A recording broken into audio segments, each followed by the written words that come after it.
Hello दोस्तों, welcome to the Edu Vista classes. आज हम लोग इंट्रोडक्शन ऑफ अकाउंटिंग का सेकेंड पार्ट करेंगे। फर्स्ट पार्ट हमने कर लिया था, और जिन्होंने भी फर्स्ट पार्ट नहीं देखा है पहले जाकर के फर्स्ट पार्ट देखें, फिर सेकेंड पार्ट देखें। और ये एनसीईआरटी का क्वेश्चन है, क्लास 11th अकाउंट। एनसीईआरटी का क्वेश्चन है, चैप्टर फर्स्ट का इंट्रोडक्शन ऑफ अकाउंटिंग। ठीक है, ये एनसीईआरटी बहुत ही ज़्यादा जरूरत होती है, चाहे कोई भी एग्जाम हो, चाहे 11th का एग्जाम हो या फिर कोई कंपटीशन का एग्जाम हो, बीपीएससी तैयारी 3, 4, 5 जो भी होने वाला है सारे के लिए इम्पोर्टेंट है। ठीक है, तो ये सारे क्वेश्चन करके जाना बहुत ही ज्यादा जरूरी है। यहाँ से हो सकता है कि डायरेक्ट डायरेक्ट एनसीईआरटी से ही क्वेश्चन बनाए जाते हैं। ठीक है, इसलिए इसको देखना बहुत ही ज्यादा जरूरी है। चलो हम लोग बिना समय गवाए क्वेश्चन नंबर फर्स्ट शुरू करते हैं। पहला क्वेश्चन क्या बोल रहा है, which of the following is not business transaction, यानी कि इनमें से कौन सा बिजनेस का ट्रांजेक्शन नहीं है। ठीक है, तो हम लोग को पता ही है कि हम जो भी ट्रांजेक्शन करते हैं वो बिजनेस का ही ट्रांजेक्शन रिकॉर्ड करते हैं। बाकी ट्रांजेक्शन से हमको कोई भी लेना देना नहीं है। हम जर्नल बनाते हैं, ट्रायल बैलेंस बनाते हैं, लेजर बनाते हैं, जो भी बनाते हैं, तो उस समय हम किसको लेते हैं, बिजनेस ट्रांजेक्शन को ही लेते हैं। तो पहला है कि both furniture of ₹10,000 for business, यानी कि वो बिजनेस के लिए 10,000 का फर्नीचर खरीदा है, तो ये तो बिजनेस ट्रांजेक्शन हो गया।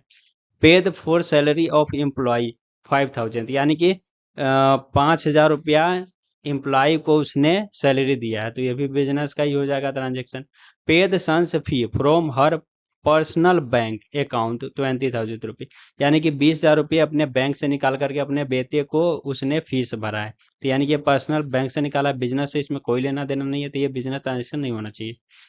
अगला है paid sons fee from the business, यानी कि बिजनेस में से निकाल करके 2,000 रुपया तब जाके अपने बेटे का फीस पे किया है, तो ये तो बिजनेस ट्रांजेक्शन होगा, क्योंकि ये बिजनेस ट्रांजेक्शन में से पैसा निकाल लिया है, तो ये तो ड्रॉइंग्स कहलाएगा, इसलिए बिजनेस ट्रांजेक्शन। इसका आंसर क्या होना चाहिए, सी। इसका आंसर क्या होगा, सी। तो इसका आंसर क्या हो जाएगा, सी हो जाएगा। अब हम लोग चलते हैं नेक्स्ट क्वेश्चन की तरफ। Second question, second question number है कि Deepti wants to buy a building for her businesses today. Which of the following is the relevant data for his decision? यानी कि वो दीप्ति चाहती है कि एक बिल्डिंग खरीदना चाह रही हो अपने बिजनेस के लिए। ठीक है, उसका बिजनेस पहले से है, तो इसमें से कौन सा सबसे रिलीवेंट होगा। तो कह रहा है similar business acquire the building in 2000 for rupees 10 lakhs. Building cost detail of 2003. Building cost detail of rupees of 1998 rupees नहीं है, ईयर है।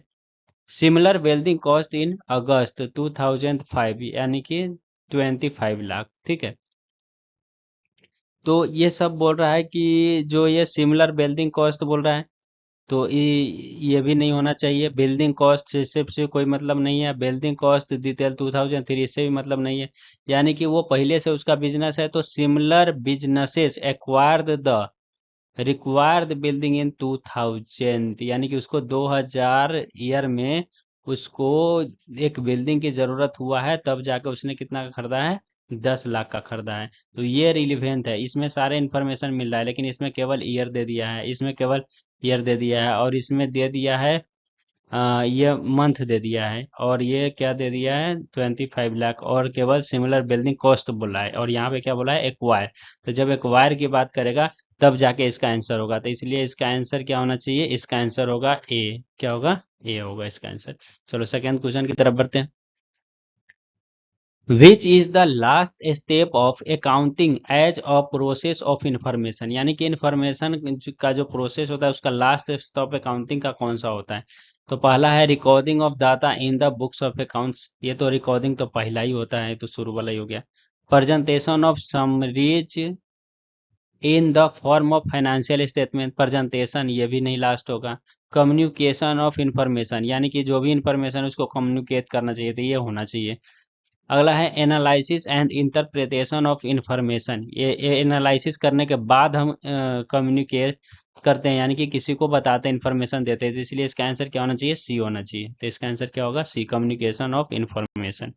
चलो नेक्स्ट क्वेश्चन की तरफ बढ़ते हैं। Question number 4, which qualitative characteristics of accounting information is reflected when accounting information is clearly present। ठीक है, अब बोल रहा है कि कौन सा ये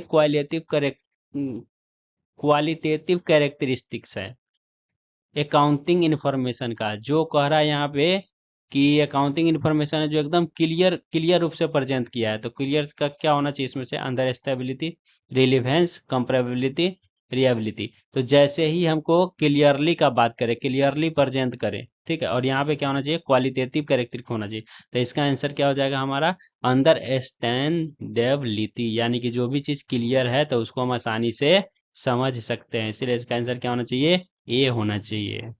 इसका आंसर हो जाएगा A. Next question, use of common unit of measurement and common format of reporting promotes. ठीक है, तो जो हमारा कह रहा है common unit of measurement, measurement का एक यूनिट होता है जो कॉमन होता है सबके पास, और कॉमन फॉर्मेट यानी कि फॉर्मेट भी एक कॉमन होता है जो सबके द्वारा एक्सेप्ट किया जाता है। तो वो किसको प्रमोट करता है इसमें से, एक हो गया comparability, understandability, relevance, reliability. Understandability तो होगा नहीं, इसमें क्लियर कट होना चाहिए, रिलीवेंस भी नहीं होना चाहिए, रिएबिलिटी भी नहीं होना चाहिए। यानी कि इसमें मेजर ऑफ यूनिट किसके लिए होता है, कंपेयर करने के लिए होता है, किसके साथ कितना कंपेयर है, किसका मेजरमेंट कितना है, और फॉर्मेट में इसी तरह बनाया जाता है। तो इसका आंसर क्या होना चाहिए, इसका आंसर होना चाहिए कंपेरेबिलिटी, यानी कि कंपेयर करने के लिए ये किया जाता है। तो आज इतना ही था, 5 क्वेश्चन। ठीक है, क्योंकि एनसीईआरटी में बहुत लिमिटेड क्वेश्चन ही होते हैं, इसी क्वेश्चन के बेस पे और भी सारे क्वेश्चन बनाए जाते हैं। तो मैंने कोशिश किया है जितना भी हो सके, तो और अगर जो क्वेश्चन बनेगा तो मैं और नेक्स्ट पार्ट लेकर के आऊँगा इसका, नहीं तो अगर जो नहीं बन पाया क्वेश्चन तो मैं अगले नेक्स्ट चैप्टर को लेकर के आऊँगा। ठीक है, और इसमें जो भी मेन मेन क्वेश्चन था मैंने उसको कवर करने का कोशिश किया, और भी मेन क्वेश्चन अगर जो दिखेगा तो मैं इसको भी लाऊंगा और वीडियो बनाऊंगा। ठीक है, यहाँ तक देखने के लिए बहुत बहुत धन्यवाद। अगर जो वीडियो अच्छा लगे, पसंद आए तो लाइक कीजिए, कमेंट कीजिए और सब्सक्राइब कीजिए, ताकि हमको मोटिवेशन मिले, फिर इसी तरह का मैं आगे भी वीडियो बनाता रहूँगा आप लोगों के लिए। धन्यवाद।